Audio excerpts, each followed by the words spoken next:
मेरे दोस्तों मैं आप लोगों को पढ़ा रहा था मोशन। ओके, तो रेस्ट एंड मोशन में डिफरेंस क्या होता है। रेस्ट जो कि रेस्ट में होता है, मोशन जो कि मोशन में होता है। रेस्ट में कोई हमको एग्जांपल दे के दिखाओ तो ये जो बुक है वो क्या है, रेस्ट में है। लेकिन मैं जो बोल रहा हूँ मैं भी मोशन में हूँ। ओके, अब डिस्टेंस क्या होता है, तो डिस्टेंस जैसे कि यहाँ से लेकर मेरा घर का दूरी, जो जितना हम यहाँ यहाँ से जाने में वहाँ तक अपना मोशन दिखाते हैं उसे ही डिस्टेंस कहते हैं। डिस्प्लेसमेंट क्या होता है, तो जो डिस्प्लेसमेंट है वो होता है किसी चीज़ का शॉर्ट रास्ता। ओके, स्पीड क्या होता है, स्पीड जो होता है वो होता है स्केलर, ये होता है मीटर पर सेकंड होता है। वेलोसिटी ये जो होता है डिस्प्लेसमेंट बाय टाइम। ओके, अब एवरेज स्पीड क्या होता है, 2 × V1 × V2 bye V1 + V2। जब वस्तु भिन्न भिन्न हो तो V1 + V2 + 2। अब एक्सेलरेशन क्या होता है, तो एक्सेलरेशन जो होता है वो वेलोसिटी अपॉन टाइम होता है। किसी वस्तु के वेग परिवर्तन के दर को उस वस्तु का त्वरण कहते हैं। त्वरण को ये से सूचित किया जाता है, इसका जो मीटर पर सेकंड स्क्वायर इसका डिनोट करते हैं। और यह धनात्मक भी होता है, घटने से ऋणात्मक होता है। इसको हम रिटार्डेशन या डिक्लेरेशन भी कहते हैं।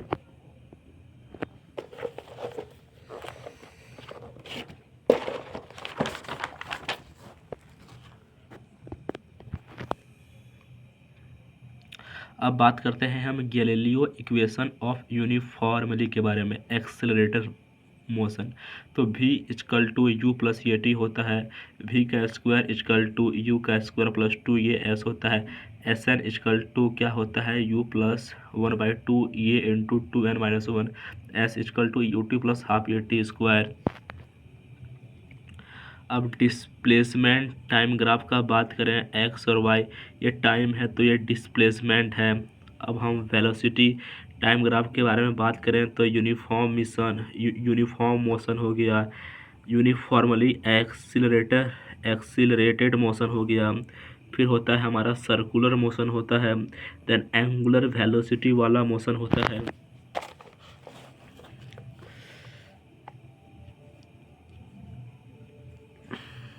अब मैं आपको समझाता हूँ। यदि कोई वस्तु एक सरल रेखा में एक समान वेग से गति करती है तो उसका विस्थापन समय ग्राफ एक सरल रेखा होता है जिसकी स्लोप उस वस्तु की चाल बतलाती है। इसका जो प्रवणता अधिक होने पर वस्तु की चाल अधिक होती है। दिए गए चित्र में वस्तु ए की प्रवणता वस्तु बी के प्रवणता से अधिक है, इसलिए दिए गए ग्राफ में वस्तु ए की चाल वस्तु बी से अधिक है। अब हम यूनिफॉर्म मोशन के बारे में बात करते हैं। यदि कोई वस्तु एक समान गति कर रही है तो उसका वेग नियत होगा अथवा वेग समय ग्राफ एक सरल रेखा होगा जो समय अक्ष के समांतर होगा, जैसा चित्र में दिखाया गया है। यूनिफॉर्मली एक्सिलरेटेड मोशन, यदि वस्तु एक समान त्वरण से सरल रेखा में गति कर रही है तो वेग समय ग्राफ भी सरल रेखा होता है जो समय अक्ष के साथ कुछ कोण बनाती है। चित्र में सरल रेखा OA एक समान त्वरित गति में वेग समय ग्राफ को प्रदर्शित करती है। फिर बात करते हैं सर्कुलर मोशन के बारे में। जब कोई वस्तु किसी वृत्ताकार मार्ग पर गति करती है तो उसकी गति को वृत्तीय गति कहते हैं। यदि वह एक समान चाल से गति करती है तो उसकी गति के समरूप एक समान वृत्तीय गति यूनिफॉर्म सर्कुलर मोशन करते हैं। एक समान वृत्तीय गति त्वरित होती है क्योंकि वस्तु के प्रत्येक बिंदु पर चलती है। एंगुलर वेलोसिटी क्या होता है, वृत्ताकार मार्ग पर गतिशील कण को वृत्त केंद्र से मिलने वाली रेखा एक सेकंड में जितने कोण से घूम जाती है उसे एक उस कण का कोणीय वेग कहते हैं और इसे प्रायग्रिक वर्णमाला के अक्षर ओमेगा से सूचित किया जाता है। जैसे चित्र में रेखा OP t सेकंड में रेडियन से घूम जाती है तो ओमेगा = क्या होता है, θ/t, और थीटा रेडियन में होता है और t सेकंड में होता है, यानी कि रेडियन/सेकंड। यदि एक सेकंड में n चक्कर लगाता है तो ओमेगा = 2πn, क्योंकि एक चक्कर में OP 2π रेडियन से घूम जाती है। यदि वृत्ताकार मार्ग की त्रिज्या r है और कण एक सेकंड में n चक्कर लगाता है तो उसके द्वारा एक सेकंड में चली गई दूरी कितना होता है, 2πrn। अब यहाँ से हम बात करते हैं, अतः कण का जो वेग होता है ओमेगा × r, कोणीय वेग × त्रिज्या ओमेगा × r। प्रोजेक्टाइल मोशन के बारे में बात करते हैं। जब कोई वस्तु क्षैतिज से कोई कोण बनाते हुए ऊर्ध्वाधर तल में प्रक्षेपित किया जाता है तो उसका पथ पर्लव्य होता है। पिंड की यह गति प्रक्षेप्य गति कहलाती है।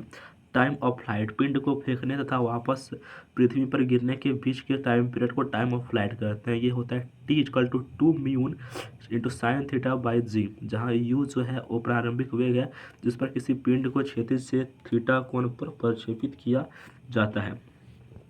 इसका जो मैक्सिमम हाइट ऑफ प्रोजेक्टाइल होगा वो h² into sine square theta by 2g। अब रेंज के बारे में बात करते हैं। तो पिंड अपने टाइम ऑफ फ्लाइट में जितनी क्षैतिज दूरी तय करता है उसे हम रेंज कहते हैं। तो r=u² into sine 2 theta by g. अगर थीटा 45 डिग्री है तो r मैक्सिमम कितना हो जाएगा, u² into sine 90 degree by g. तो u²/g। परीक्षा पे कौन थीटा यू 90 डिग्री माइनस है, दोनों के लिए क्षैतिज परास का मान समान होगा, अर्थात इन दोनों मान के लिए r=u² into sine 2 theta by g. अब न्यूटन लॉ ऑफ मोशन पढ़ते हैं, बहुत ही फेमस है। तो गति के नियमों को सबसे पहले सर आइजक न्यूटन ने 1687 में अपनी पुस्तक प्रिंसिपिया में प्रतिपादित किया था। इसलिए इस वैज्ञानिक के सम्मान में इन्हें न्यूटन के गति नियम का न्यूटन के गति विषयक नियम। तो फर्स्ट लॉ, कोई वस्तु विराम की अवस्था में तो वह विराम की अवस्था में ही रहेगा। यदि वह एक समान गति में है तो किसी सीधी रेखा में चल रही है तो वैसे ही चलती रहेगी जब तक उस पर कोई बाहरी बल लगाकर उसकी अवस्था में परिवर्तन किया जाए, अर्थात सभी वस्तुएं अपनी प्रारंभिक अवस्था को बनाकर रखना चाहती हैं। वस्तुओं का प्रारंभिक अवस्था विराम या गति की अवस्था स्वतः परिवर्तन नहीं होने की प्रवृत्ति को हम इंटरिया कहते हैं। इसलिए न्यूटन का जो प्रथम नियम को जड़त्व का नियम भी कहा जाता है। बल वह बाह्य कारक है जिसके द्वारा किसी वस्तु की विराम अथवा गति की अवस्था में परिवर्तन किया जाता है, तब प्रथम नियम हमें डेफिनेशन ऑफ फोर्स भी कहते हैं। उदाहरण, रुकी हुई गाड़ी के अचानक चल पड़ने पर हम बैठे यात्री पीछे की ओर झुक जाते हैं। चलती हुई गाड़ी के अचानक रुकने पर उसमें बैठे यात्री आगे की ओर झुक जाते हैं। गोली मारने से कांच में गोल छेद हो जाता है, परंतु पत्थर मारने पर वह कांच टुकड़ों में हो जाता है। हथौड़ों को हाथ में कसने के लिए हाथे को जमीन पर मारते हैं। कंबल को हाथ से पकड़कर डंडे से पीटने पर धूल के कण झड़कर गिर जाते हैं। यदि पानी से भरे गिलास के ऊपर एक पोस्ट कार्ड और उस पर एक सिक्का रखे तो पोस्ट कार्ड को आगे की ओर झटका दे तो पोस्ट कार्ड आगे की ओर गिरता है, जबकि सिक्का गिलास में रखे पानी में। पेड़ की टहनियों को हिलने से उससे फल टूटकर नीचे गिरने पड़ते हैं। एक लॉन रोलर को गति में लाने या एक गतिशील लॉन रोलर को विराम में लाने में अधिक बल की जरूरत पड़ती है, जबकि एक गतिशील लॉन रोलर को गति में बनाए रखने में अपेक्षाकृत कम बल लगती है। और सेकेंड लॉ, वस्तु के संवेग यानी कि मोमेंटम में परिवर्तन की दर उस पर आरोपित बल के अनुक्रमानुपाती होती है तथा संवेग परिवर्तन आरोपित बल की दिशा में ही होता है। इस नियम को एक अन्य रूप से भी व्यक्त किया जा सकता है। किसी वस्तु पर आरोपित बल उसके द्रव्यमान अथवा बल की दिशा में उत्पन्न त्वरण के गुणनफल के बराबर होता है। यदि किसी m द्रव्यमान की वस्तु F बल आरोपित करने में उसमें बल की दिशा में ये त्वरण उत्पन्न होता है तो द्वितीय नियम के अनुसार F=ma होता है। यदि F= वो हो तो ये 0, क्योंकि m शून्य नहीं हो सकता।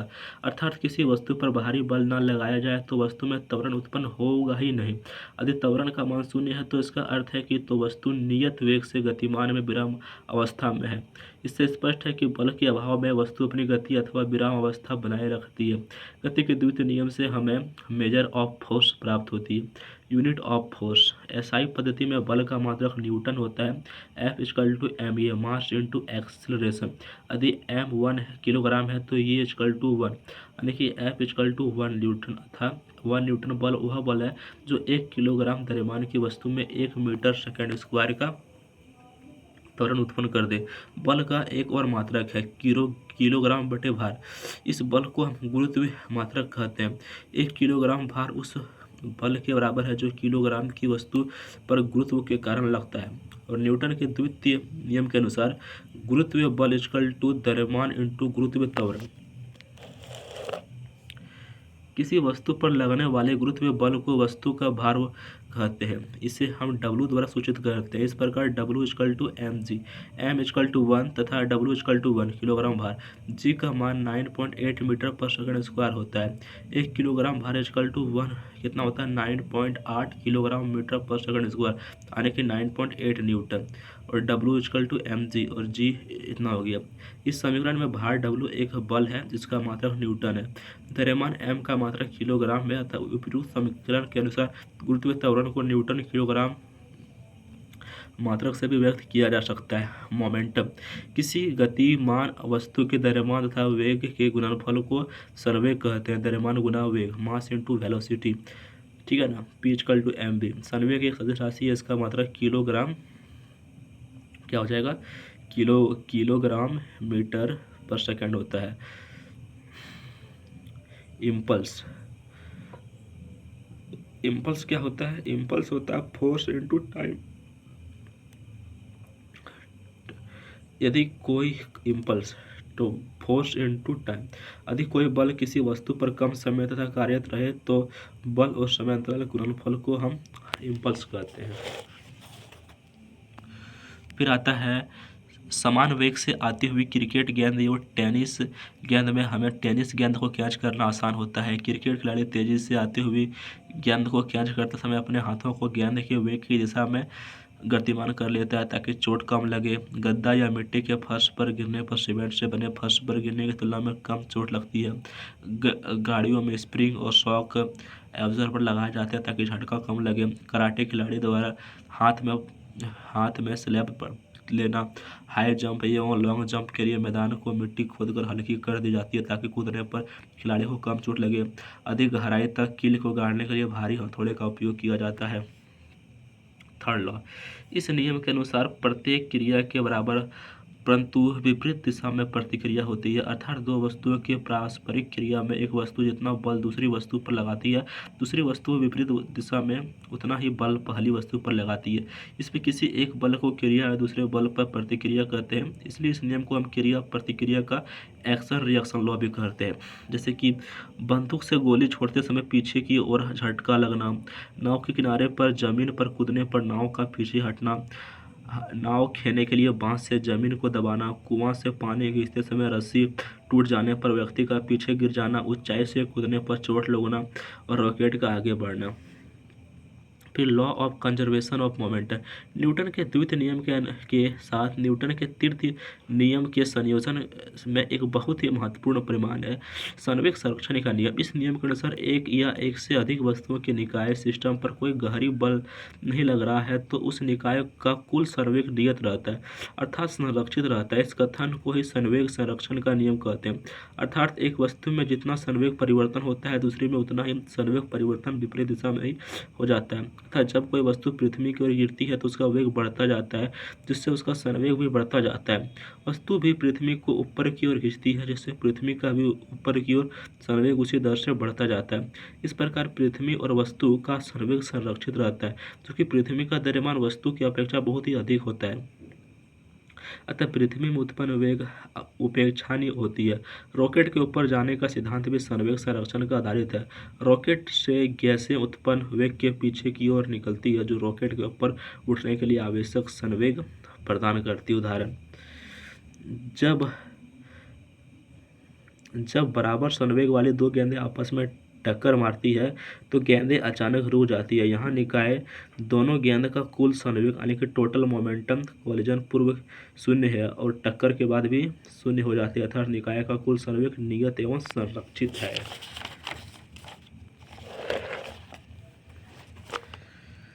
जब बंदूक से गोली छोड़ी जाती है तो वह अत्यधिक वेग से आगे की ओर बढ़ती है जिससे गोली में आगे की दिशा में संवेग उत्पन्न हो जाता है।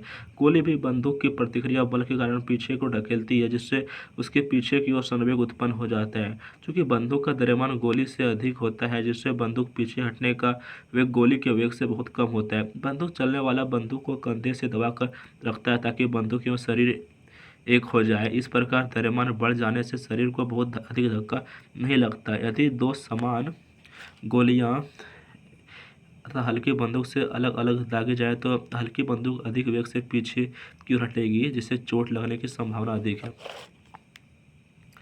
रॉकेट प्रोपल्शन यदि किसी रॉकेट की उड़ान उस शानदार उदाहरण में से है जिससे न्यूटन का तीसरा नियम या संवेग संरक्षण नियम स्वयं को अभिव्यक्त करता है। इसमें ईंधन की दहन से पैदा हुई गैसें बाहर निकलती है और इसकी प्रतिक्रिया रॉकेट को धकेलती है। यह एक उदाहरण है जिससे वस्तु का द्रव्यमान परिवर्तित होता रहता है क्योंकि रॉकेट में से गैस निकलती रहती है। रॉकेट के लिहाज से रॉकेट से निकलने वाली गैस लगभग स्थायी वेग से गति करती है। यदि दहन के दौरान गैस के निकलने की दर स्थायी हो तो संवेग परिवर्तन दर भी स्थायी होगा, मगर चूंकि निकलने वाली गैसें के द्रव्यमान के कारण रॉकेट का द्रव्यमान कम हो जाता है, इसलिए त्वरण स्थायी नहीं रहता। रॉकेट का वेग तथा त्वरण दोनों ही वृद्धि होता है। फोर्स बल F=ma मास इंटू एक्सेलरेशन। बल वह भारी कारक है जो किसी वस्तु की प्रारंभिक अवस्था यानी विराम की अवस्था या एक सरल रेखा में से एक समान गति की अवस्था को परिवर्तित कर सकता है। यह परिवर्तित करने का प्रयास करता है। बल का SI मात्रक न्यूटन होता है, इसका CGS मात्रक डाइन होता है और 1 न्यूटन = 10⁵ डाइन होता है। बल के प्रकार प्रकृति में मूलतः बल 4 प्रकार के होते हैं। गुरुत्वाकर्षण बल, दूसरा विद्युत चुम्बकीय बल, तीसरा दुर्बल बल, चौथा प्रबल बल। अब ग्रेविटेशनल फोर्स क्या होता है? ब्रह्मांड में प्रत्येक कण दूसरे कण को केवल अपने द्रव्यमान के कारण ही आकर्षित करते हैं तथा किन्हीं भी दो कणों के बीच इस प्रकार के आकर्षण को व्यापक रूप से ग्रेविटेशन कहते हैं। जैसे एक किलोग्राम के दो पिंडों को 1 मीटर की दूरी पर रखा जाए तो इनके मध्य 6.67 × 10⁻⁻11 न्यूटन का बल लगेगा। यह बल बहुत ही कम है, इसका कोई प्रभाव दिखाई नहीं देगा, परंतु विशाल खगोलीय पिंडों के मध्य यह बल इतना अधिक होता है कि इसी के कारण वे केंद्र के चारों ओर घूमते रहते हैं और संतुलन में बने रहते हैं। पृथ्वी के सूर्य के चारों ओर और चंद्रमा पृथ्वी के चारों ओर गुरुत्वाकर्षण बल के कारण ही घूमते हैं। दूसरा, इलेक्ट्रोमैग्नेटिक फोर्स। यह बल 2 प्रकार के होते हैं। पहला इलेक्ट्रोस्टैटिक फोर्स, 2 स्थिर बिंदु आवेशों के बीच लगने वाला स्थिर वैद्युत बल कहलाता है। Q1 × Q2 आवेश जिनके बीच की दूरी r है, बीच लगने वाली 1/4πμ Q1 × Q2/r² होता है, जहाँ पर परमिटिविटी है। ओके। दूसरा, मैग्नेटिक फोर्स, 2 चुंबक के ध्रुवों के मध्य लगने वाले चुंबकीय बल कहलाते हैं। M1 और M2 प्रबलता स्ट्रेंथ वाले 2 ध्रुवों के बीच की दूरी को r के बीच लगने वाले चुंबकीय बल 1/4μ M1 × M2/r² होता है, जहाँ u ध्रुवों के बीच के माध्यम को परमेबिलिटी कहते हैं। विद्युत एक चुंबकीय बल मिलाकर विद्युत चुम्बक इलेक्ट्रोमैग्नेटिक फोर्स की रचना करता है। यह फोटोन नामक कण के माध्यम से कार्य करता है। विद्युत चुम्बकीय बल गुरुत्वाकर्षण बल से 10/38 गुना अधिक शक्तिशाली होता है। किसी रस्सी के तनाव टेंशन, 2 गतिमान सतह के मध्य फ्रिक्शन, संपर्क में रखी 2 वस्तुओं के मध्य कॉन्टैक्ट फोर्स, पृष्ठ तनाव, सरफेस टेंशन आदि सभी चुंबकीय बल है। फिर बात करते हैं वीक फोर्स।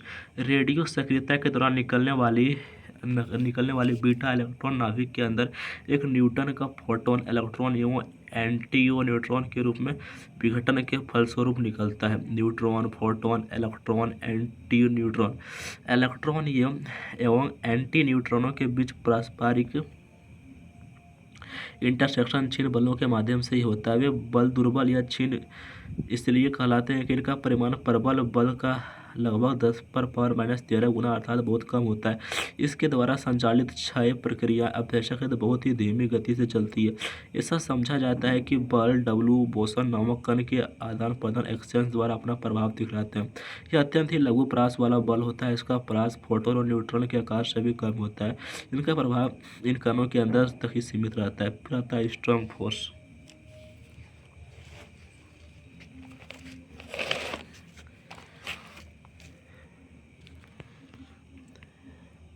नाभिक के अंदर 2 फोटोन, 1 न्यूट्रॉन पास शक्तिशाली बल का आकर्षण प्रभाव विद्युत बल के प्रतिकर्षण प्रभाव से बहुत ही अधिक होता है।